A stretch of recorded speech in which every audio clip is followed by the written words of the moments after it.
Magandang hapon mga idol, mga boss. Nandito po tayo sa isang lugar upang masaksihan at makita ang pagtitesting ng mga gawang Pinoy ng ating mga kabataan ito na drone na posibleng tumalo sa mga bansang meron ito tulad ng Iran, US at Israel. Tingnan natin kung gaano kaganda at katibay at ka-high-tech ang mga drones na gawa ng mga bata. Ouchie! Ah!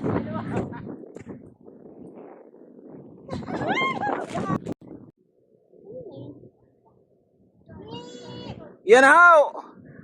Ang mga drone na gawang Pinoy Naka-airplane mode. ang tatalo sa US at Iran at Israel. Gawa sa plastic ng isda lang yan. Mura-mura. Anong daming mga drone. Yan ang mga operator ng drone.